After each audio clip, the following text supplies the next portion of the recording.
Hello, नमस्कार and जय हिंद दोस्तों। प्रचंड क्लासेस में आप सभी का स्वागत है। चलिए शुरू करते हैं आज की क्लास को। आप कृपया चैनल को सब्सक्राइब कर लें। नीदरलैंड में स्थित अस्थायी मध्यस्थता न्यायालय ने किशनगंगा और रतले परियोजना विवाद पर भारत के रुख का किया समर्थन। ग्लोबल फायर पावर इंडेक्स 2025 में भारत को मिला चौथा स्थान। एचडीएफसी बैंक, आईसीआईसीआई बैंक और एसबीआई को ग्लोबल डेटा के शीर्ष 25 वैश्विक बैंकों की सूची में किया गया शामिल। भारतीय राष्ट्रीय महासागर सूचना सेवा केंद्र हैदराबाद को मिलेगा सुभाष चंद्र बोस आपदा प्रबंधन पुरस्कार 2025। भारत वर्ष 2025 में फिडे शतरंज विश्व कप की करेगा मेजबानी। 25 जनवरी को मनाया जाएगा 15वां राष्ट्रीय मतदाता दिवस। देश के पहले CSIR मेगा इनोवेशन कॉम्प्लेक्स का मुंबई में हुआ उद्घाटन। बेंगलुरु स्थित एरोस्पेस स्टार्टअप सरला एविएशन ने भारत का पहला एयर टैक्सी प्रोटोटाइप किस नाम से लॉन्च किया है? शून्य नाम से। ठीक है, तो शून्य नाम से लॉन्च किया है। मिजोरम स्वामित्व योजना के तहत संपत्ति कार्ड वितरित करने वाला बना पूर्वोत्तर का पहला राज्य। अरुणाचल प्रदेश में हुआ पांग साउ दर्रा अंतर्राष्ट्रीय महोत्सव। केंद्रीय मंत्री पीयूष गोयल ने वर्ष 2030 तक 10,000 GI टैग देने का रखा लक्ष्य। आइए दोस्तों इसका विश्लेषण देखते हैं। हाल ही में चर्चा में रही किशनगंगा और रतले परियोजना कहाँ पर स्थित है? तो ये दोस्तों जम्मू कश्मीर में स्थित है। ठीक है, झेलम नदी पर किशनगंगा परियोजना है जो कि 330 मेगावाट की है, और रतले परियोजना चेनाब नदी पर है। ये 850 मेगावाट की हाइड्रो में जो है परियोजना है। ठीक है, इससे बिजली उत्पादन होता है और इस पे जो है भारत और पाकिस्तान को लेकर विवाद रहता है। पाकिस्तान इस पर दावा करता है कि ये नदियां जो है पाकिस्तान के जो है क्षेत्र में आती हैं, और इनका 80% पानी, चूंकि पानी पर सिंधु नदी समझौता के तहत 80% पानी पर पाकिस्तान का हक है, इसलिए भारत इस पर कोई भी परियोजना या कोई भी हाइड्रो पावर प्रोजेक्ट नहीं लगा सकता है। ठीक है, तो ये इसमें भारत का रुख का समर्थन किया है। ठीक है, और इसमें जो है इसकी मध्यस्थता अगर पूछेगा कि कौन कर रहा है, तो मध्यस्थता कर रहा है वर्ल्ड बैंक। ठीक है, इसकी मध्यस्थता कर रहा है वर्ल्ड बैंक। झेलम, रावी, चेनाब, ब्यास और सतलुज नदियों में आप देख लीजिए कुछ इनसे इंपॉर्टेंट क्वेश्चन है। तो पूछता है इनके पुराने नाम। ठीक है, जो इनके पहले वैदिक नाम थे क्या थे? तो झेलम को बितिस्ता कहा जाता था, रावी को परुशड़ी कहा जाता था, चेनाब को अस्किनी कहा जाता था, ब्यास का नाम था बिपाशा और सतलुज का नाम था शतुद्री। ओके, अब हम देखेंगे कि इन पे कौन कौन सी परियोजना है। तो दोस्तों झेलम नदी पर है तुलबुल परियोजना। ठीक है, और रावी नदी पर जो लाहौर सिटी है पाकिस्तान का, और रावी नदी पर, रावी नदी के तट पर बना हुआ है, बसा हुआ है। चेनाब नदी जो है इस पर ये जो है सबसे लंबी सहायक परियोजना, सबसे लंबी सहायक नदी है चेनाब। ठीक है, और दुलहस्ती, बगलीहार और सलाल परियोजनाएं चेनाब नदी पर बनी हुई, क्योंकि सबसे लंबी यही है तो इसमें सबसे ज्यादा परियोजनाएं बनी हुई हैं। ब्यास नदी की बात करेंगे तो इसका बिपाशा नाम तो पोंग बांध जो है ब्यास नदी पर बना हुआ है, और सतलुज नदी जो है सिपकीला दर्रा से होकर, हिमाचल प्रदेश के सिपकीला दर्रा से होकर निकलती है। ठीक है, नागालैंड में 25वें हार्नबिल महोत्सव समारोह के लिए किसे भागीदार देश बना है? दोस्तों बेल्स को। ठीक है, नेपाल ने भारत के माध्यम से किस देश को 40 मेगावाट बिजली निर्यात करने का समझौता किया है? तो नेपाल जो है इंडिया होकर बांग्लादेश को 40 मेगावाट बिजली भेजेगा। ब्रिटेन ने चागोस द्वीप पर किस देश को संप्रभुता सौंपने की घोषणा की है? मॉरिशस को। ये आप जानते हैं चागोस द्वीप कहाँ पर है? इंडियन ओशन में। ईरानी कप 2024 का खिताब किस टीम ने जीता है? दोस्तों तो मुंबई ने जीता है। रेस्ट ऑफ इंडिया और मुंबई के बीच एक मैच खेला गया था, तो रेस्ट ऑफ इंडिया उप विजेता है और मुंबई इसमें विजेता है।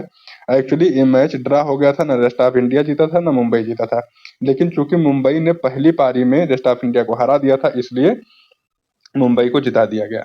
ग्लोबल फायर पावर इंडेक्स 2025 में भारत का कौन सा स्थान मिला है? दोस्तों तो भारत को चौथा स्थान मिला है। पहले पर यूएस है हमेशा की तरह, दूसरे पर रूस, तीसरे पर चीन और चौथे स्थान पर इंडिया है। 145वें स्थान पर सबसे नीचे भूटान है, और टॉप 10 से बाहर होकर पाकिस्तान 12वें नंबर पर है। आर्मी डे कब मनाते हैं हम लोग? 15 जनवरी को। होस्ट जो है इस बार 2025 वाला कहाँ पर किया गया था? पुणे, महाराष्ट्र में। आर्मी चीफ इस समय हमारे कौन है? उपेंद्र द्विवेदी साहब। सीडीएस कौन है? तो दूसरे सीडीएस इस समय दूसरे क्रम के कौन है? अनिल चौहान साहब। और जो है बात करेंगे भूटान की, तो राजधानी थिम्पू है। थंडरबोल्ट के नाम से, थंडरबोल्ट मतलब यहाँ पर बहुत ज्यादा होते हैं, तो इसको थंडरबोल्ट का देश भी नाम से जाना जाता है। सीमा जो है इसे किस किस से प्रदेश से मिलती है भारत के? तो देखिए मान लीजिए कि ये आपका भूटान हो गया, तो इधर आपको मिल जाएगा सिक्किम। ठीक है। पश्चिम में सिक्किम मिल जाएगा, नीचे वेस्ट बंगाल और फिर असम, और इधर जो है पूरब साइड में आपको मिल जाएगा आंध्र प्रदेश। ठीक है, आंध्र प्रदेश नहीं, अरुणाचल प्रदेश। ठीक है। मालाबार 2024 नौसैनिक अभ्यास कहाँ पर हुआ है दोस्तों? तो ये हुआ है विशाखापत्तनम में। आप जानते हैं कि मालाबार नौसैनिक अभ्यास जो होता है क्वाड समूहों के बीच में होता है। क्वाड में इंडिया, जापान, ऑस्ट्रेलिया और यूएसए शामिल है। 2024 वाला क्वाड सम्मेलन कहाँ पर हुआ है? विल्मिंगटन यूएसए में हुआ था। 2025 वाला कहाँ पर होगा? इंडिया में होगा। ठीक है। भारतीय सेना में शामिल असमी का संबंध किससे है दोस्तों? तो ये सब मशीन गन है। क्या है? सब मशीन गन है। डेविड बेकर, जॉन जम्पर और डेमिस हस्बिस को किस शोध के लिए रसायन विज्ञान नोबेल पुरस्कार 2024 से सम्मानित किया गया है दोस्तों? तो दोस्तों इन लोगों को पहले तो याद रखिए कि रसायन विज्ञान क्षेत्र में इनको सम्मानित किया गया है। जो डेविड बेकर हैं इनको प्रोटीन की खोज के लिए सम्मानित किया गया है, और जम्पर और डेमिस जो हैं इनको एआई टूल इन्होंने बनाया है, जो कि प्रोटीन के अध्ययन के लिए एआई टूल बनाया है, जो कि अच्छे से प्रोटीन का अलग अलग लगभग 200 क्षेत्रों में अच्छे से उसका अध्ययन कर सकता है प्रोटीन का। तो जम्पर और डेमिस को प्रोटीन के अध्ययन के लिए एआई टूल बनाने के लिए दिया गया है पुरस्कार, और डेविस बेकर को दिया गया है नई प्रोटीन की खोज करने के लिए। 21वां आसियान भारत शिखर सम्मेलन 2024 कहाँ आयोजित हुआ है? तो दोस्तों ये लाओस की राजधानी वियंतिने में आयोजित हुआ है। ग्लोबल डेटा की शीर्ष 25 वैश्विक बैंकों की सूची में किस भारतीय बैंक को शामिल किया गया है? एचडीएफसी, आईसीआईसीआई और एसबीआई तीनों बैंकों को शामिल किया गया है। इसमें टॉप 25 में तीनों बैंक हैं। 13वें नंबर पर सबसे नंबर 1 पर एचडीएफसी है, आईसीआईसीआई दूसरे नंबर 19, मतलब अगर भारत की बात करेंगे तो पहले नंबर पर एचडीएफसी है, दूसरे पर आईसीआईसीआई है, तीसरे पर एसबीआई है। लेकिन ओवरऑल डाटा में एचडीएफसी 13वें नंबर पर है, आईसीआईसीआई 19वें नंबर पर है और एसबीआई 24वें नंबर पर है। ओके। और ये जो है डाटा बनाया गया है बाजार पूंजीकरण के मामले में को लेकर।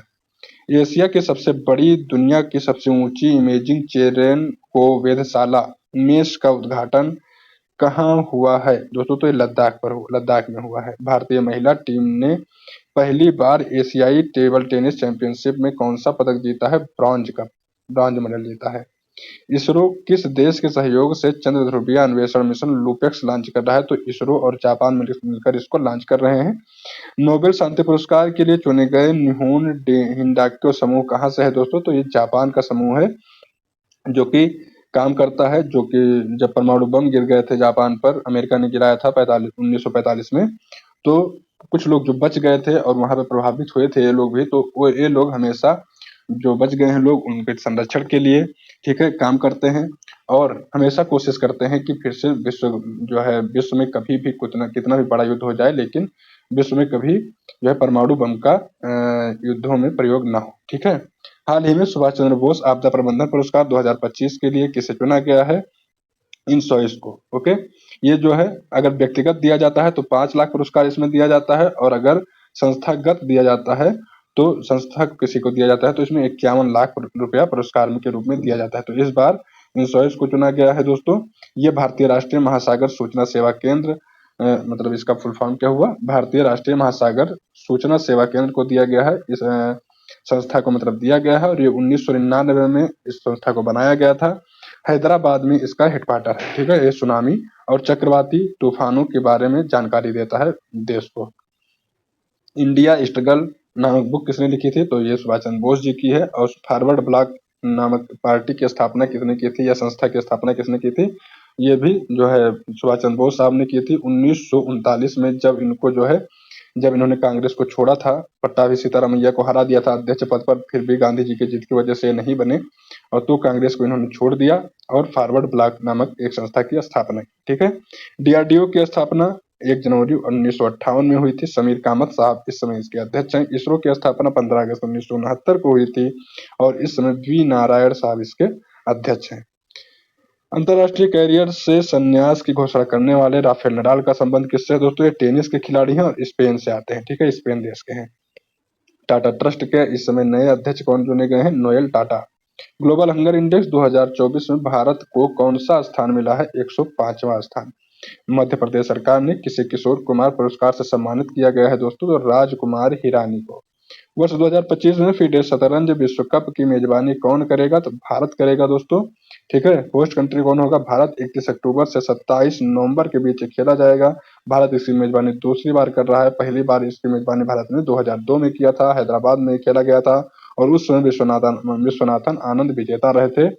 एक जो है मात्र भारतीय हैं जिन्होंने 5 बार जो है इस FIDE विश्व शतरंज कप को जीता है। ठीक है, बात करेंगे 44वें शतरंज ओलंपियाड की, तो ये चेन्नई में आयोजित हुआ था 2024 वाला, 2023 वाला और 2045 वाला 2024 वाला 45वां शतरंज ओलंपियाड हंगरी में हुआ आयोजित। ठीक, तो 44वां शतरंज ओलंपियाड चेन्नई में आयोजित हुआ था, 45वां शतरंज ओलंपियाड हंगरी में आयोजित हुआ। ठीक है, जिसमें मेल और फीमेल, इंडिया की मेल और फीमेल दोनों टीमों ने गोल्ड मेडल जीता था।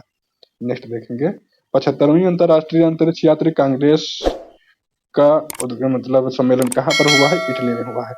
भारत की पहली बायोपॉलिमर प्रदर्शन सुविधा का उद्घाटन कहाँ पर हुआ दोस्तों? महाराष्ट्र में। ICC हॉल ऑफ फेम में शामिल होने वाली दूसरी भारतीय महिला क्रिकेटर कौन है? तो पहली डायना थी और दूसरी कौन बनी? नीतू डेविड। नीतू डेविड का नाम आप इस तरह से याद रखिए। आप जानते हैं कि ICC की बहुत दिन तक जो है ICC जो मेंबर होते हैं ICC के, उसमें बहुत दिन तक नीता अंबानी बनी रही थी। तो नीता से याद रखिए कि नीतू। ठीक है, और ये भी जो है क्रिकेट से ही संबंधित है, तो इसलिए याद रखिए इसको, नीतू डेविड। केंद्र शासित प्रदेश जम्मू कश्मीर के पहले CM कौन थे दोस्तों? तो उमर अब्दुल्ला बने हैं। कौन बने हैं? उमर अब्दुल्ला, फारूक अब्दुल्ला के बेटे हैं, नेशनल कॉन्फ्रेंस पार्टी से आते हैं। प्रतिवर्ष राष्ट्रीय मतदाता दिवस कब मनाया गया दोस्तों? बनाया जाता है तो 25 जनवरी को मतदाता दिवस मनाया जाता है, गणतंत्र दिवस मनाया जाता है 26 जनवरी को, 24 जनवरी को मनाया जाता है राष्ट्रीय बालिका दिवस। ठीक है, और राष्ट्रीय मतदाता दिवस 25 जनवरी को मनाया जाता है। क्यों मनाया जाता है? क्योंकि 25 जनवरी 1950 को हमारा चुनाव आयोग, इलेक्शन कमीशन ऑफ इंडिया की स्थापना हुई थी। ठीक है, और पहले मुख्य निर्वाचन आयुक्त पूछेगा तो कौन है? सुकुमार सेन साहब। वर्तमान में मुख्य निर्वाचन आयुक्त कौन है? भारत राजीव कुमार साहब हैं। ठीक है, और इनके साथ में 2 आयुक्त भी रहते हैं। अगर पूछा जाएगा कि पहली महिला चुनाव आयुक्त कौन बनी थी भारत की, तो रमा देवी बनी थी। ठीक, भारत के 91वें मुख्य न्यायाधीश कौन बने हैं? जस्टिस संजीव खन्ना साहब। फेमिना मिस इंडिया 2024 का खिताब किसने जीता है? निकिता ने। थोड़ा सा ध्यान दीजिएगा, अगर पूछेगा फेमिना मिस इंडिया 2024 का खिताब किसने जीता है, तो निकिता ने जीता है। मिस यूनिवर्स का खिताब जीता है विक्टोरिया ने, और मिस यूनिवर्स इंडिया का खिताब किसने जीता है? तो रिया सिंघा ने जीता है। ठीक है, थोड़ा सा याद करने का ट्रिक यह है कि मिस यूनिवर्स आप थोड़ा सा याद कर लीजिए, विक्टोरिया, इनके भी नाम में रिया आ रहा है लास्ट में, तो मिस यूनिवर्स विक्टोरिया और मिस यूनिवर्स इंडिया तो रिया। ठीक है, तो रिया और विक्टोरिया मिलते जुलते नाम है, मिस यूनिवर्स में इन्होंने जीता है। भारतीय नौसेना ने किस देश के साथ संयुक्त समुद्री अभ्यास नसीम अल बहर का आयोजन किया? इंडिया और ओमान ने। IIT मद्रास ने अपना पहला अंतर्राष्ट्रीय अनुसंधान केंद्र कहाँ खोला है? UAE में खोला है। ठीक है, कहाँ पर खोला है? UAE में खोला है। अगर पूछा जाए कि भारत का पहला ऑफसोर्स कैंपस, ठीक है, कहाँ पर पहला कोई इंस्टीट्यूट जिसने भारत के बाहर अपना कैंपस खोला, तो कौन है? IIT मद्रास है, और इसने कहाँ पर खोला था? तंजानिया में। हाल ही में देश के पहले CSIR मेगा इनोवेशन कॉम्प्लेक्स का उद्घाटन कहाँ पर किया गया है दोस्तों? मुंबई में किया गया है। CSIR की स्थापना जो है, इसकी स्थापना हुई थी 1942 में, और इसके हेड कौन रहते हैं? हमेशा अध्यक्ष कौन होता है CSIR का? प्रधानमंत्री होते हैं। ठीक है, जो भी हमारे देश का प्रधानमंत्री होगा वो CSIR का अध्यक्ष होगा। स्टार्टअप को बढ़ावा देने के लिए इंक्यूबेटर की स्थापना की गई है। CSIR के उद्घाटन इस बार किसने किया? श्री जितेंद्र सिंह ने किया है। ठीक है, और उसका जो है उद्घाटन कहाँ पर हुआ है? मुंबई में हुआ है। भाई इतनी चीजें याद रखिए, उद्घाटन कहाँ होता है और उद्घाटन किसने किया है, इसी से ज्यादातर क्वेश्चन पूछे जाते हैं। दूसरा राष्ट्रीय लाइट हाउस महोत्सव, लाइट हाउस टूरिज्म कॉन्क्लेव 2024 कहाँ हुआ? उड़ीसा में। कनाडाई फ्रेजर राष्ट्रीय इंस्टीट्यूट के आर्थिक स्वतंत्रता सूचकांक में भारत को कौन सा स्थान मिला है दोस्तों? 84वां, 84वां स्थान मिला है। हेनले पासपोर्ट में भारत को 85वां, 85वां स्थान मिला है। 27वीं अखिल भारतीय वन खेल प्रतियोगिता में ओवरऑल चैंपियन कौन है दोस्तों? तो ओवरऑल चैंपियन कौन है? छत्तीसगढ़ है। छत्तीसगढ़ ने इसमें 97 गोल्ड जीता है। दूसरे नंबर पर केरल है, 38 गोल्ड जीता है, और तीसरे नंबर पर मध्य प्रदेश है, उसने भी 38 गोल्ड जीता है। ठीक, UAE और मोरक्को के बाद WHO ने मलेरिया मुक्त प्रमाण पत्र किसको दिया है? तो तीसरा देश कौन बन गया है? देखिए, पहला UAE था, फिर मोरक्को, और फिर अब मिस्र को बताया है WHO ने घोषित कर दिया है कि ये मलेरिया मुक्त हो गया है। ठीक है, कुष्ठ रोग में पूछा जाएगा किसको मलेरिया मतलब किसको WHO ने कुष्ठ रोग से मुक्त घोषित कर दिया है, तो जॉर्डन को। किसको किया है? जॉर्डन देश को। हाल ही में भारत का पहला एयर टैक्सी प्रोटोटाइप जिसका नाम है शून्य, किसने लॉन्च किया है और ये संस्था है कहाँ पर? तो बेंगलुरु में ये संस्था है, सरला एविएशन ने इसको लॉन्च किया है। ठीक है, और ये जो है इसकी रेंज 20 से 30 किलोमीटर के बीच एयर टैक्सी का काम करेगी। 680 किलोमीटर इसका 680 केजी इसका भार है। 6 यात्री एक साथ में बैठा सकती है। इलेक्ट्रिक है, इसीलिए इससे प्रदूषण भी नहीं होगा। ट्रैफिक समस्या में कमी आएगी, टाइम कम लगेगा और ये जो दोस्तों लोगों की जिंदगी बचाने में भी काम आ सकती है। ओके, एशियाई विकास बैंक का 69वां सदस्य कौन बना है दोस्तों? 69वां सदस्य बन गया है एशियाई विकास बैंक का इजराइल। इसकी जो है आप पूछेंगे कि एशियाई विकास बैंक का हेडक्वार्टर कहाँ पर है, तो मनीला में है। भारतीय अंतर्राष्ट्रीय फिल्म महोत्सव के 55वें संस्करण का फोकस देश किसे घोषित किया गया है, तो ये हुआ कहाँ पर है सम्मेलन? गोवा में, और फोकस देश है ऑस्ट्रेलिया। T20 अंतर्राष्ट्रीय में सबसे अधिक स्कोर 344 4 विकेट के नुकसान पर रिकॉर्ड किसने बनाया है? जिम्बाब्वे ने बनाया है, गाम्बिया को हराया था। ठीक है, गाम्बिया के खिलाफ, जिम्बाब्वे वर्सेस गाम्बिया। सिंगापुर भारतीय नौसेना के बीच द्विपक्षीय समुद्री अभ्यास सिम्बैक्स 2024 कहाँ पर हुआ है दोस्तों? तो विशाखापत्तनम आंध्र प्रदेश के पास में हुआ। आंध्र प्रदेश का जो विशाखापत्तनम है वहां पर। हाल ही में स्वामित्व योजना के तहत संपत्ति कार्ड वितरित करने वाला पूर्वोत्तर का पहला राज्य कौन है? तो कौन बन गया है? मिजोरम। ठीक है, स्वामित्व योजना की बात करेंगे तो इसका 24 अप्रैल 2020 को इसकी घोषणा की गई थी। इसमें जो है जो गांव के दूर दराज क्षेत्रों में रहते हैं लोग, जिनका पहले कभी भी 4 लोगों के बीच में इन्होंने जमीन खरीद कर अपनी जमीन पे घर बनवा लिया होगा, इनके पास उसका कोई भी प्रमाण नहीं है कि उन्हीं का घर है, उन्हीं की जमीन है, तो ऐसे लोगों को सरकार क्या कर रही है? स्वामी बना रही है, भू मालिक बना रही है, जिस जमीन पर वो रह रहे हैं। ठीक है, यहाँ पर दोस्तों हर साल किसी न किसी एग्जाम में पूछा जाता है कि ऐसे क्रम में लगाइए राज्यों को जो है उनका स्थापना दिवस कब मनाया गया, उन्हें राज्य का दर्जा कब दिया गया। तो इसमें नॉर्थ ईस्ट का जब राज्य आ जाते हैं तो हम लोग अक्सर फंस जाते हैं। तो यहाँ पर देख लीजिए, देखिए सबसे पहले अगर पूछा जाएगा तो असम को इसमें राज्य का दर्जा शुरू में ही दे दिया गया था 26 जनवरी, ठीक है, 1950 में ही। ठीक है, तो असम को मिला हुआ था। फिर उसके बाद मिला है नागालैंड को 1963 में। ठीक, फिर मिल गया है 3 और राज्यों को, कौन कौन से? 1972 में मिल गया मिजोरम, मेघालय और त्रिपुरा को 1972 में मिल गया। ठीक है, फिर 1975 में सिक्किम को मिल गया है राष्ट्र का दर्जा, और फिर सबसे लास्ट में अरुणाचल प्रदेश और मिजोरम को 1987 में राष्ट्र का दर्जा मिला है। और हम नेक्स्ट देखेंगे चर्चा में रहे कजान घोषणा पत्र का संबंध किससे? तो दोस्तों कजान जो है रूस का एक शहर है जहां पर ब्रिक्स 2024 का बैठक हुआ था। ठीक है, तो इसीलिए कजान घोषणा पत्र वहां से जारी किया गया था। तो ब्रिक्स 2024 से हम बता सकते हैं कि इसका संबंध है। वैश्विक नवाचार सूचकांक 2024 में भारत का कौन सा स्थान मिला है? 39वां स्थान, 39। पीएम मोदी ने वैज्ञानिक अनुसंधान को बढ़ावा देने के लिए परम रुद्र सुपर कंप्यूटर कहाँ लॉन्च किया है दोस्तों? 3 जगह पर लॉन्च किया है। पुणे में, ओके, पुणे में लॉन्च किया है, दिल्ली में लॉन्च किया है और कोलकाता, 3 जगहों पर लॉन्च किया है। भारत में पहली बार पेपरलेस पंचायत उपचुनाव कहाँ पर हुए दोस्तों? मध्य प्रदेश में। हाल ही में पांगसाउ दर्रा अंतर्राष्ट्रीय महोत्सव 2025 कहाँ हुआ है? अरुणाचल प्रदेश में ये महोत्सव मनाया जा रहा है। ठीक है, अरुणाचल प्रदेश में इसकी शुरुआत हुई है। जापानी सेना और मित्र देशों को जो है इसके मध्य संघर्ष का मतलब मध्य संघर्ष स्थान इसमें दिया गया है। सेकेंड वर्ल्ड वार को इसमें दर्शाया गया है। पेमा खांडू सीएम है कहाँ के? जो है अरुणाचल प्रदेश के। ओके, और थोड़ा सा याद कीजिए, अभी कुछ दिन पहले हम लोगों ने पढ़ा था कि सबसे अमीर सीएम में कौन आते हैं, तो पेमा खांडू जी दूसरे नंबर के सबसे अमीर सीएम है। पहले नंबर के कौन है? आंध्र प्रदेश वाले। ठीक है, चंद्रबाबू नायडू जी। बीसीसीआई ने राष्ट्रीय क्रिकेट अकादमी का उद्घाटन कहाँ पर किया है? बेंगलुरु में किया है। आईआईएफए अवार्ड 2024 में सर्वश्रेष्ठ फिल्म का पुरस्कार मिला है एनिमल को। भारतीय सेना ने किस देश के साथ वज्र प्रहार अभ्यास किया है? इंडिया और यूएसए ने किया है। बैलन डी ओर 2024 का शीर्ष पुरस्कार किस महिला फुटबॉलर को दिया गया है दोस्तों? एतानी बोनामाती को दिया गया है। ये स्पेन से आती हैं। और मेल में दिया गया है रोड्री को, और ये भी स्पेन की हैं। ठीक है, तो दोनों कहाँ के हैं? स्पेन देश के हैं। बात करेंगे कि केंद्रीय मंत्री पीयूष गोयल ने 2030 तक 10,000 जीआई टैग देने का लक्ष्य रखा है। तो ये जीआई टैग देता कौन है? तो वाणिज्य उद्योग मंत्रालय जो है, केंद्रीय वाणिज्य उद्योग मंत्रालय देता है। 2030 तक 10,000 जीआई टैग देने का लक्ष्य रखा गया है। ये 10 साल के लिए मान्यता देता है जीआई टैग, ठीक है। 10 साल तक पेटेंट करवा लीजिए और उसके बाद क्या होता है, 10 साल के बाद अगर वो सरकार चाहती है या वाणिज्य मंत्रालय चाहता है तो उसको रिन्यू करवाना पड़ेगा, या उसके बाद में उसका जीआई टैग वापस ले लिया जाएगा, ठीक है। तो ये योजना मतलब शुरू किया है। तो दोस्तों इसी के साथ एक क्लास समाप्त की जाती है। मिलेंगे नए क्लास में, तब तक के लिए नमस्कार, धन्यवाद।